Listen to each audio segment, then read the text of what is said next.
So here we have a couple of interesting pictures, or rather just some printed scans. What are they for? You probably think. Look at them. Do you recognize yourself or maybe people who you know from this set of documents? If you do, then I have some bad news for you. Yes, recognizing someone from these prints is a little difficult, but that's only because all of the basic information is grayed out. However, if you still manage to recognize them yourself, then you need to immediately replace your passport and other important documents. Documents that you may have sent to various websites that, unbeknownst to you, might have had a data leak. It is also possible that you've used services from some obscure website before that turned out to be fake. Nowadays, there are hundreds, if not thousands, of active websites that sell illegally acquired scans of passports and other identity documents. These documents are generally purchased by dubious personalities to apply for microfinance loans, obtain priority services in various online payment systems, and other services. Welcome to our new video. Today we will talk about the nefarious activities one can do with just a simple scanned copy of a passport. Using these simple printouts, we will show you what one can gain from using them and transacting online.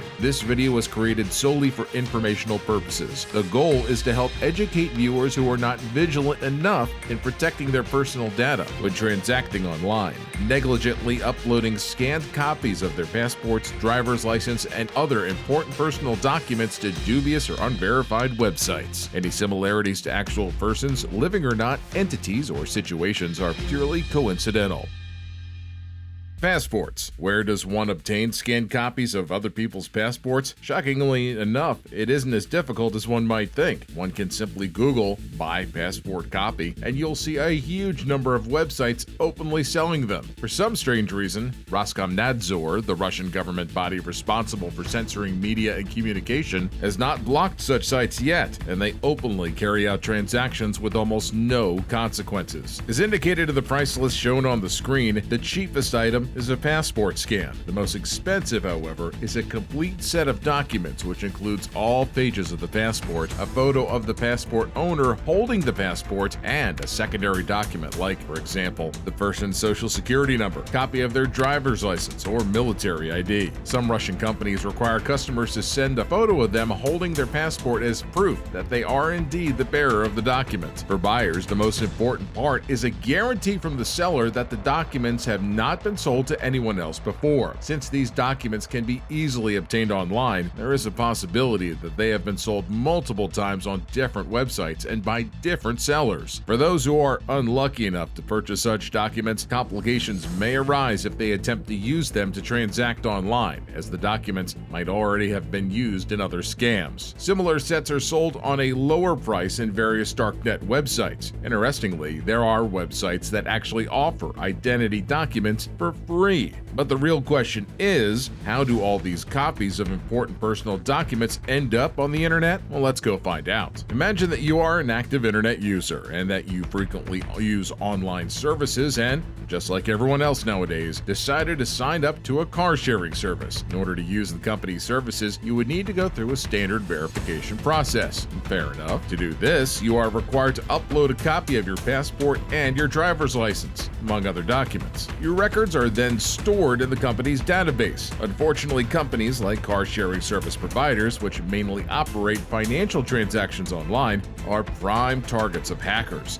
and so their database is often vulnerable to breaches and their customers' documents gradually end up in the wrong hands. Now imagine that you received an advertisement offer in your email in which an online betting company encourages you to register with the promise of bonuses. On their website, you easily win, earn a lot of money, and then decide to withdraw them. The company then requires you to go through a verification process under the pretext that this is to make sure that you are a live person and not an AI bot. They also claim that this is a standard operating procedure to avoid the possibility of money laundering. Again, fair enough. You send in copies of your identity documents hoping you'll get to withdraw your money soon. Days will pass and you will not hear back from them because you've just become a victim of a phishing scam and your documents are now somewhere on the internet. These scammy tactics to get a hold of identity documents are more prevalent than we imagine. For example, you decided that you wanted to get yourself a new laptop, so you spent hours scouring the internet for the best deal. You then come across a pretty new website that offers much lower prices compared to the others. You think, great, and so you decide to buy from them. Under the pretext of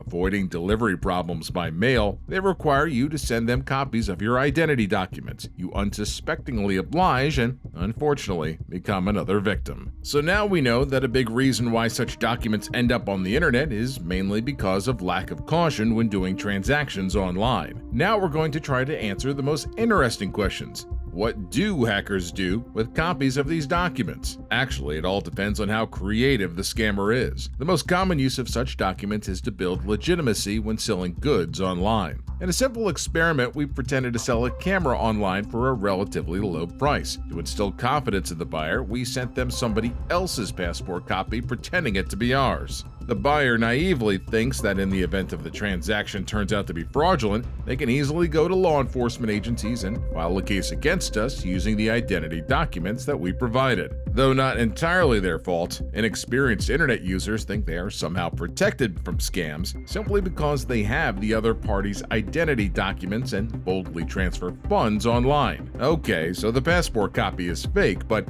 how about the bank account where the funds get transferred into? Isn't that tied to the fraudster's real identity? Well, apparently there are ways to avoid possible detection. This is where illegally acquired complete passport data come into play. In Russia and CIS countries, opening a virtual bank account is relatively easy, well, at least for now. The most popular is the Kiwi payment system, which allows you to receive and send money virtually to anyone. Companies like this will give you full access to their range of services only after going through their verification process, which one can simply do by simply sending in a scanned copy of their passport. No video call checks or any visit to a physical location needed. Bad actors may use services like this to receive funds from victims and then convert them to Bitcoin, which makes the transaction almost impossible to trace. The scammer successfully receives the funds, sends them into their Bitcoin wallet, and then eliminates any possible tracing by using mixers. This makes it an effective money laundering technique. Once everything is set, they can then deposit the funds into a real bank account and withdraw them from any random ATM. Now let's delve deeper into the topic and find out other more complex ways fraudsters use other people's personal data. For bigger online enterprises, like car-sharing companies, a more rigorous verification process is required. In Russia, for example, you would need to send in a copy of your passport plus one more identity document. There are a lot of reasons why a person would resort to using somebody else's identity document when signing up to services like this. Car-sharing companies generally set an age limit of at least 18 or 21 years old to be eligible to join. A fraudster who is still not yet of age but would like to use the service would not think twice about doing something illegal like this. Another reason is to avoid fines or even jail time in the event of a road accident and the vehicle gets damaged. And the most common reason is when the prospective customer does not have a driver's license but would like to drive anyway. In a little experiment, we tried to sign up to one of the popular car-sharing services and test whether we will be able to do so using another person's documents. First, we were required to enter our phone number. For those who do not know, in Russia,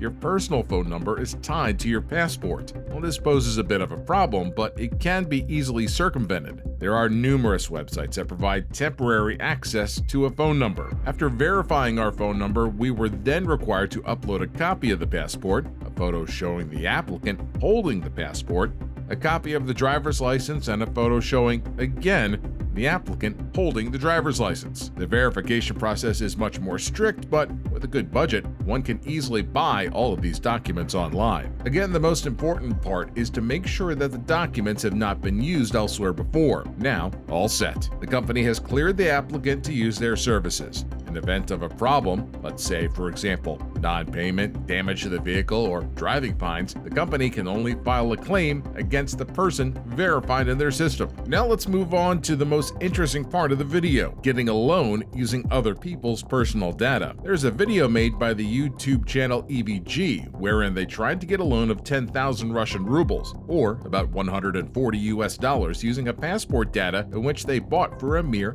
10 rubles, which, by the way, is not even $1. Quite interesting, really. However, the methods used are somewhat old and would no longer work nowadays, given how much microfinance organizations rammed up their verification process. Getting a loan online has become a much more complex process. You simply can't buy a 50 ruble scan of a random passport and expect that a financial institution will issue you a 30,000 loan. That's just not going to happen. There are much more security layers a fraudster needs to surpass. First, these organizations do not issue loans on a virtual bank account like the one we previously mentioned. The applicant needs to have an active bank account tied to a reputable bank, the ones that have physical branches. Perhaps a complete set of documents plus access to an existing bank account can also be bought online. Well, we attempted to buy one online. We offered 1,000 rubles, 2,500, and even 25,000. But needless to say, our efforts were unsuccessful. A determined fraudster needs to do a little more than Googling. So here's the process on how to possibly carry out the scheme. First, we create a phishing website, similar to the one described at the beginning of the video, to get the victim's contact details, passport data, and driver's license. Now, the more difficult part is getting access to their banking details. There are at least two ways to do this. First, you can infect the victim's devices with a virus and gain access to their online banking information. The second is to find out their phone number and, using the identity documents you already have in hand, request for a replacement SIM card. Unfortunately, some telecom employees illegally take part in such schemes. Once you have all the needed data, you can then apply for a loan and funnel the funds to virtual networks, effectively laundering them. Once you have this much data on a person, you can do so much more than just applying for a small loan. But again, it all boils down to how creative the fraudster is. Well, that's it. We hope you enjoyed this video and gained valuable knowledge that'll help you make informed decisions when doing transactions online. Please support us by hitting the like button and let us know your thoughts by writing on the comment section below. And to make sure you do not miss our upcoming videos, be sure to subscribe to our channel. This was Project Any Name. Thanks for watching. We'll see you next time.